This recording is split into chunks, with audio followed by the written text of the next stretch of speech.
Oh my God. Oh my God. Oh my God. It's Worm Wednesday. Not only is it Worm Wednesday, y'all, but it's my 1 month worm anniversary. Welcome back to Of Land and Leaf, where I am homesteading in my suburban townhome in Zone 8A. And recently I added worms to my ecosystem about a month ago today. Today is my 1 month worm anniversary, and I'm gonna do things a little bit different. So for the first month, I pretty much let my girls get settled in.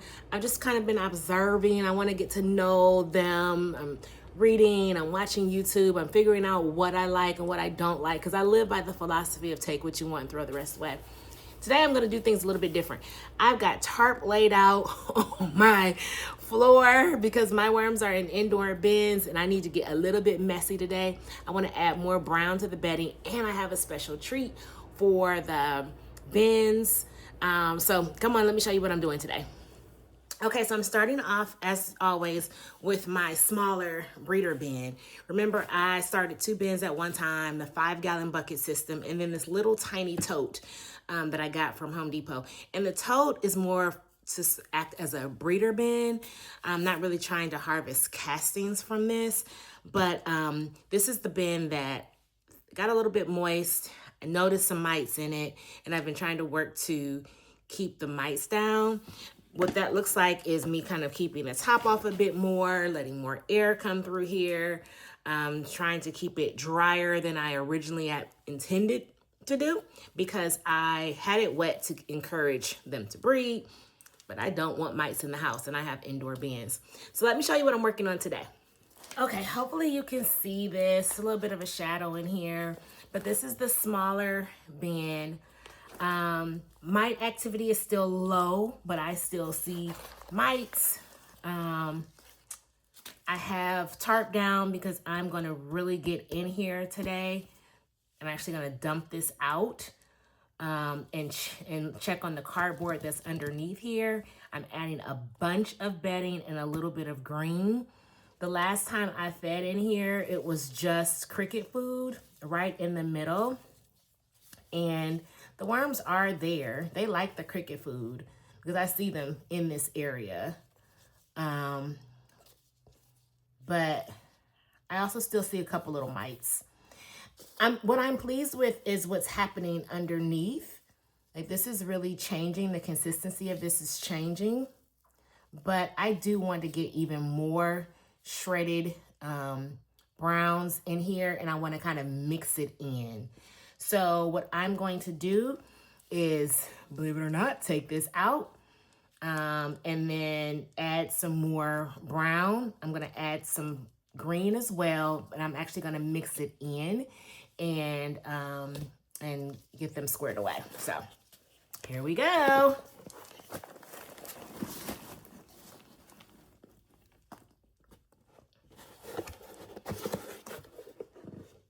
So that's pretty wet down there. And it's a little stinky at the bottom. And we don't want it to be stinky. It's earthy smelling, but it's a little stinky. So the worms do look happy. I see little humps that lets me know that they are breeding. But all of this wet is too much. So I'm going to change that. I did bring some dry cardboard down so that I can change this. You see that? Like, that's a lot of moisture. And that's just sitting at the bottom, which is why I have the mites, right? So worms in there, down at the bottom, happy. I don't see them, like, I don't see dead worms. They don't like light, so I'm sure they're going to be getting out of the way. But yeah. We can add a little bit more brown to this and just get some of this standing. Like, I'm going to take this out, and that standing water will let that. We'll get rid of some of that. And I think that's really going to help me with my mites as well. So let me go ahead and grab some brown out of the shredder.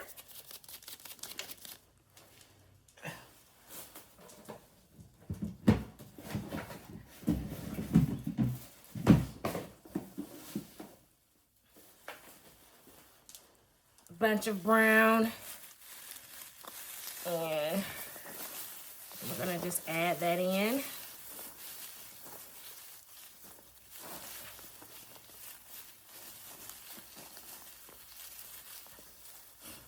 I've not really been dealing with them like this. I don't want to shake them up like this. I don't want to, you know, they don't like it. They don't enjoy it. You wouldn't enjoy it if somebody just came and shook up your world. I get that. But I also have to make sure that this environment is conducive for them to be in my space long term. And I can't have mites in my home. So I don't see any cocoons yet. I was hoping that I would see one or two, but I don't see cocoons yet. It's been 30 days. We'll give it another 30 and see what happens. I'm gonna change out the cardboard that's at the bottom.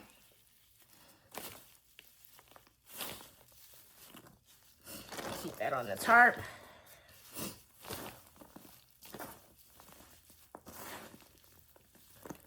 Remember, there were only 50 worms in here when I started this bin.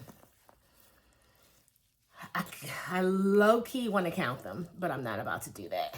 But I do notice that they are getting a little bit bigger. Not as big as the worms in the 5-gallon bucket system. But they do have a little more weight on them than when I first got them. I don't know if you remember, but if not, go back to that video. When I first got them, they were so small. They were tiny. And they are a little bit bigger. Oh, I lied. There's a cocoon.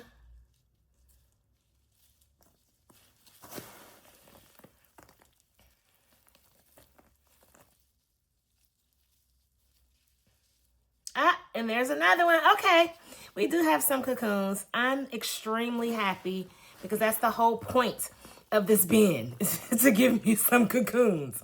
So, yeah, I'm really happy about that.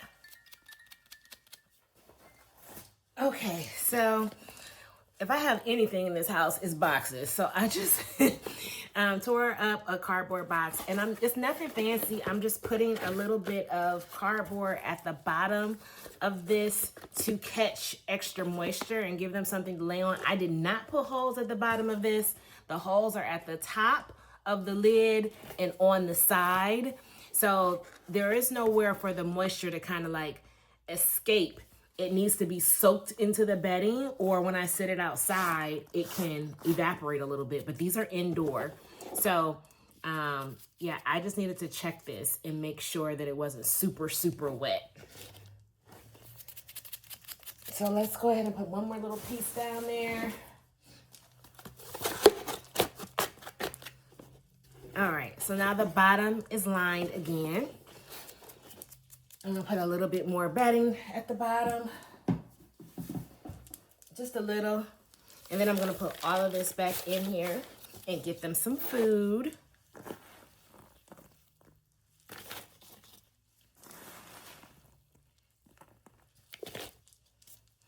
And the girls are saying don't play with them because the cocoons are popping out. They are definitely doing their job. I'm seeing them now that I said, oh, I don't see any cocoons. Here I am crying. They're like, here, human. Right? I don't know if you can see it, but there's a little one right there. Can you see that? And I'm seeing them. Like, there are definitely cocoons in here.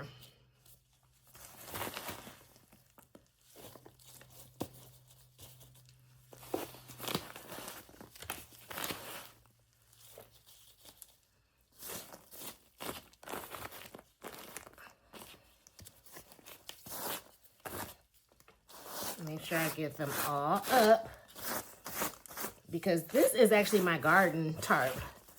I bought it the other day because I needed to do some work in the garden. So yeah, I don't want them in the garden just yet. Don't want them escaping just yet. So now what I'm gonna do is with this wet piece here, I'm not throwing it away. I'm going to put it towards the top and let it dry out a little bit because it is like wet. Wet, wet, wet. So I'll put that on top. Voila. Okay, I feel so much better having done that. One, actually opening it up really allowed me to assess the mite situation a little bit better than kind of just peeking on top. And I didn't see a whole lot. I see them, you know? And I'm hoping that adding the bedding and drying this out a little bit will help.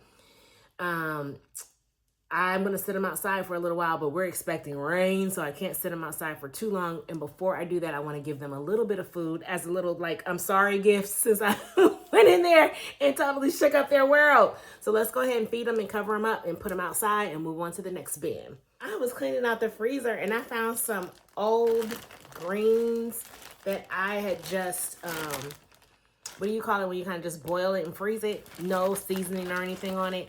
And I'm talking old. These are probably, this is some kale from last year. So instead of throwing it away or taking it all to my compost at the garden, because not all of this can go in the bins, I'm going to give them a little bit of this. And I'm going to give them a little bit of molded strawberry.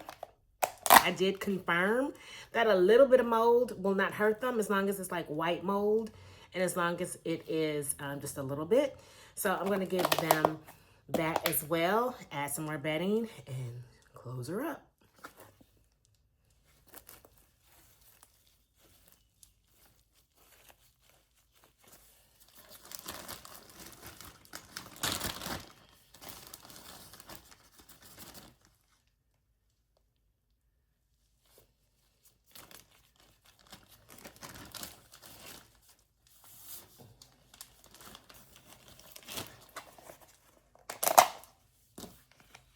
Ew.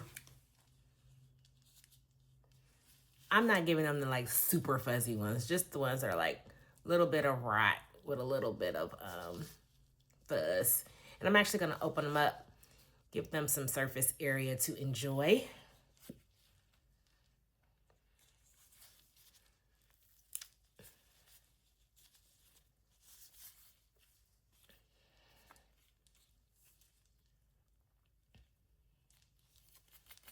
That's probably it. Actually, yeah, that's probably it for now. I'm not going to give them any cricket food because I thought I was doing something with the cricket food. And then I found out that since it's protein, it digests slower and it can make the bin a little bit more hot. I don't need a hot, moist bin if I'm trying to get rid of mites. So that's what we're giving them.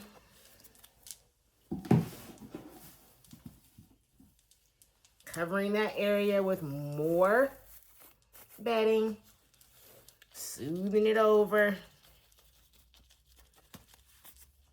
We'll take one of those wet pieces from earlier and put that on top of a dry piece and put that on like this and then set that outside. Let it get some air. Now we're checking on the 5-gallon bucket. This one I am not going to dump out.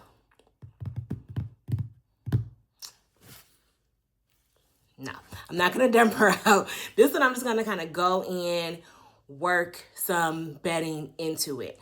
Again, I'm not a fan of fluffing. I'm not going to fluff all the time.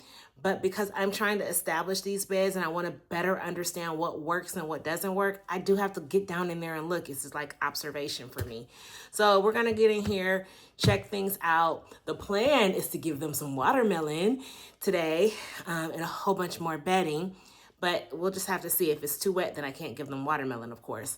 But we'll see. All right, we have the bucket. This is what it looks like right now. We don't have soggy cardboard at the top, but it's a little moist, which I think is fine. It doesn't seem overly wet when you just kind of peek in here. Nothing's dripping. And let's get in here and see. I don't remember. Oh, it was this side. I'm always like, I don't remember what side I fed. And then I look for like what side is like sunken in. So it was right here. Is the sunken in side, is the side that I fed, and this is the side that I see worms moving around. I wish you could see this. Let me see if I can find something to prop the camera up on so you can see. Okay, that's a little bit better. I've got the tripod stacked up on a box. Like, I'm just trying so that you can get in here and see this, because I need both of my hands, so I can't hold it. So, I'd moved it around the area that I fed them the last time so that you could see that that area was kind of like sunken in. And they ate the cricket food and the strawberries that I put in there last time. And I have happy worms at the top of this bucket. I'm gonna stand up. Whew. Working to show y'all this worm life.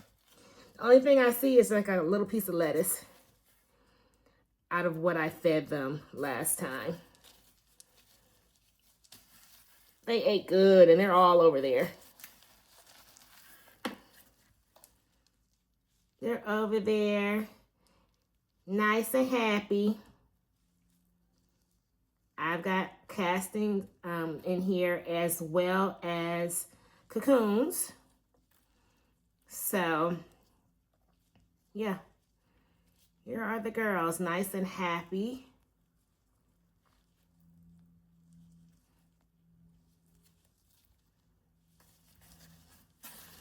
And yeah, this is moist down here. The farther down you get, the more moist it is, but that's where they are too.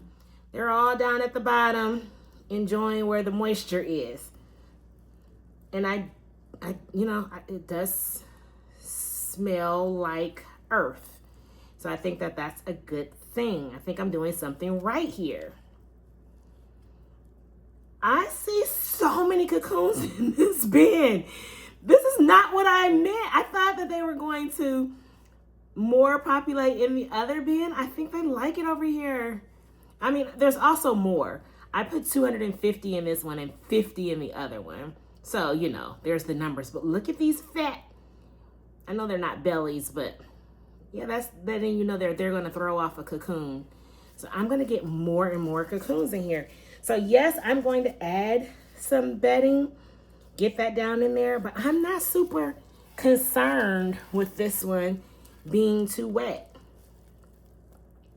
I'm not super concerned with that at all because they look happy. I don't see anything dead. I don't see mites in this one. I see worms populating in one area. They are happy. I see cocoons. Like, I'm proud of what we're doing here. So I am going to add some bedding in here, just a little bit, fluff it up a little bit and add some food. And yes, they're getting their watermelon because they're working hard. So let's do that. I think I was recording and wasn't recording. So you may have missed me feeding them watermelon. But I did feed them some watermelon, some cabbage, and some kale, and then covered this up. So hopefully you got to see that. I don't want to dig it back up if you didn't. And we'll check back in a week. If you can't tell, I'm enjoying this journey. I just love pushing the limits and seeing what all I can do with what I have. And I'm raising worms. One of the things that I will be doing, I started a barter and trade project. I'm going to do that for 3 months. I found some women who are also interested in exploring barter and trade. And so eventually I will be able to trade worms for items that I need in my house. I have other things that I'll be able to trade as well, like loofah that I grow. But I really want to get good at just a couple of things and then expand my resources and work with other people that are good at things that I'm not good at. For example, like I would love to always have farm raised eggs. If I can find local people with chickens that have eggs that I can barter and trade with, I want to do that, right? So the worms to me are part of a larger. Just encourage you to lock in. Like, find something that you care about something that you're good at, get good at it. And understand the value of that. Be a part of a community that values that. Until next time, thank you for watching Of Land and Leave.